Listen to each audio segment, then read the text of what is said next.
Florida Explorer here. We're in Micanopy, historic Micanopy, quote unquote. Even though I don't think it's listed that way on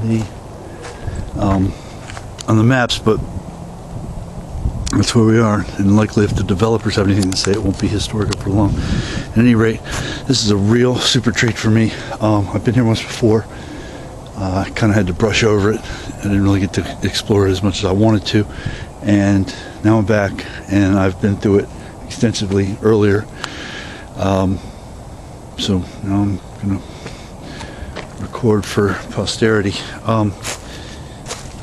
This is established in 1826. The town of Micanopy was established in 1820. This is the classic example, the quintessential example of a moss stripping off the oak trees, old-time Florida cemetery. Doesn't get any better than this. It's small enough, and they're still interring people, and it's but the requirement for being interred here is having to live here. You have to live here right now you have to be able to prove your residency as I guess the date of your death is what they're saying, but I'm not sure if the sun's ruining or enhancing some of my photos, but hopefully it won't be too bad on this tape. We're walking through the new part. There's some more over there. This is new, this isn't. Not necessarily interested. Anybody that's watched any of my videos knows I'm not really interested in the new parts. They've been burying people here since 1826, so that means a lot of really old stuff in there. I've been able to confirm only a handful of 19th century deaths and burials, but as you'll see,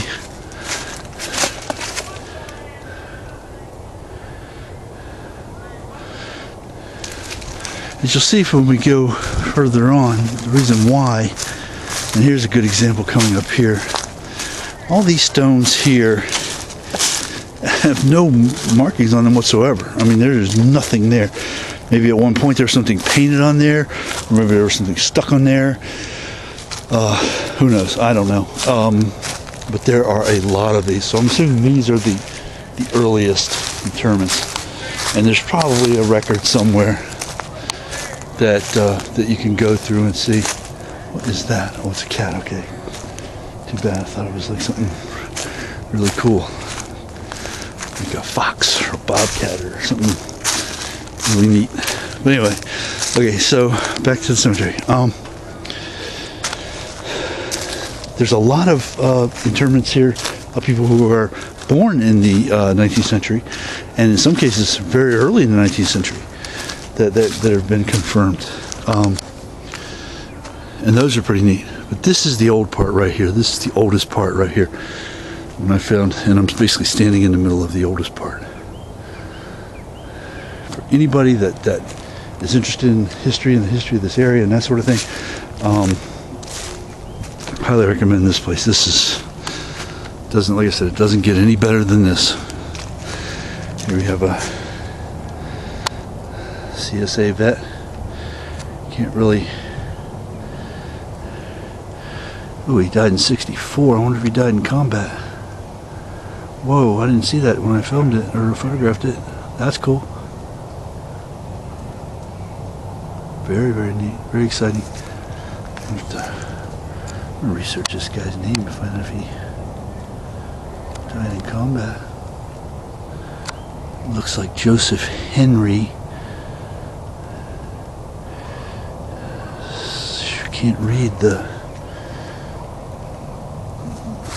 where he served. Something Florida, definitely CSA, and definitely 1864. Date of birth 1836. So he wasn't even 30 years old. Serving his country, doing his duty.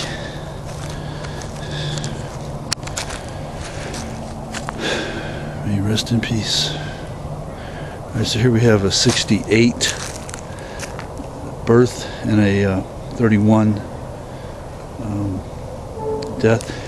The whole concept to me of being born in the early to mid 19th century and then growing up and living until the early to middle part of the 20th century is that these people saw a lot of change. I mean, like Martian type change, like if you were to just land on Mars all of a sudden, how much different that would be for anybody. I mean, I've seen a lot of change in my life, but nothing like that. I mean, when I was born, people were watching TV and driving cars and all that, and it's not that much different now. I mean, you can pick up a cell phone and get any kind of information from anywhere in the world on it, but other than that, I mean, it hasn't really, not the kind of exponential changes that those people would have seen. Go from riding a horse and walking to driving and flying. I mean, crazy to think about. Anyway, I'm trying to give some sort of an idea of the beauty without taking up too much time. I mean, it's just an incredible place.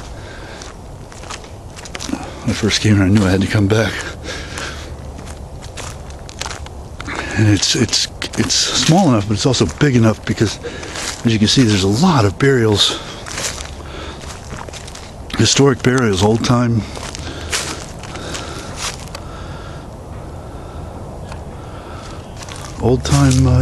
Stuff. I mean, here's 1875, 1862. So those are some older ones. But somebody crafted those much better than whomever crafted all these little ones. I mean, this is, you can see, you can start here all the way down. They're just row after row after row after row of these nondescript stones that tell a story. I mean, every one of these stones in essence holds the story of someone's life.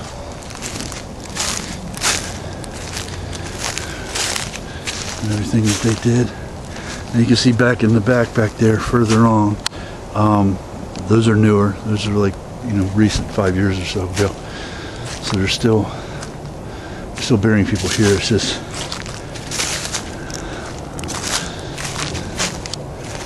pretty interesting.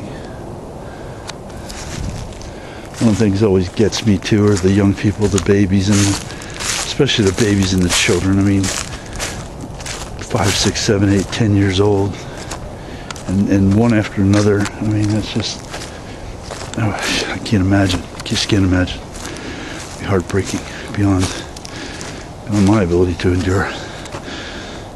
This girl was 20 years old, and I don't know, I guess 19. But I thought that was an interesting monument to her. She passed in 1891. Her parents put this up, or whomever. I'm assuming it was her parents, and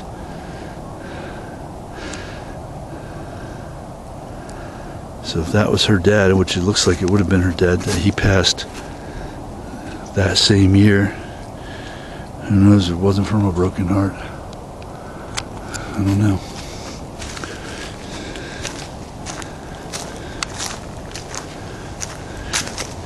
Thank God for modern medicine. Thank God for the ability to extend life.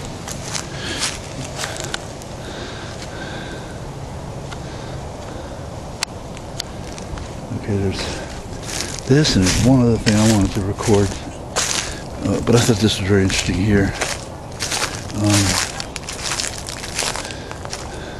This whole plot contains all these fallen down, or maybe somebody threw them down, pillars that, if you can see here, would have held poles, so there would have been some kind of a fence type deal.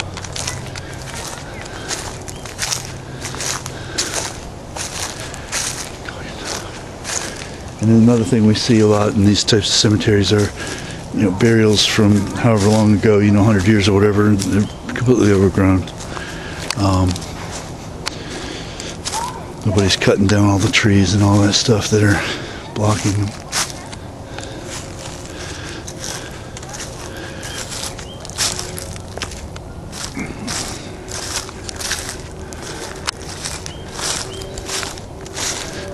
And there's back in there, all on the undergrowth are graves. Oh boy, somebody right next to where I want to be, but that's okay. It is what it is. Okay.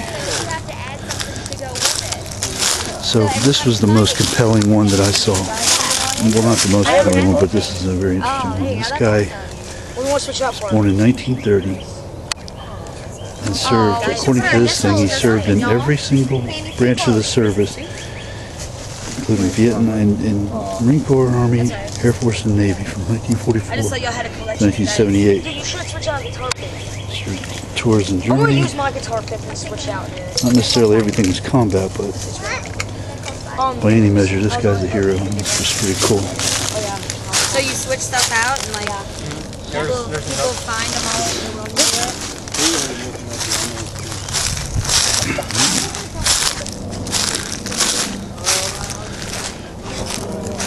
So we're getting back to the newer section here on this side.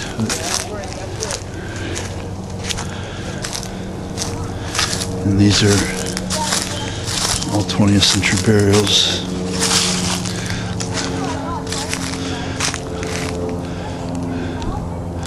Just a crazy cool place.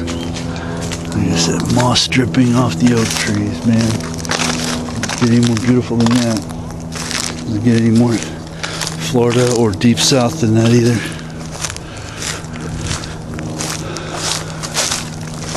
Alright, so yeah, these are all brand new, and we're not gonna spend too much film on them. So we're gonna go one other place to stop before we go home, and then we're gonna maybe catch it, I don't know, 6 o'clock now. It gets dark in an hour and a half. May have to come back another day. But anyway, for now we're out.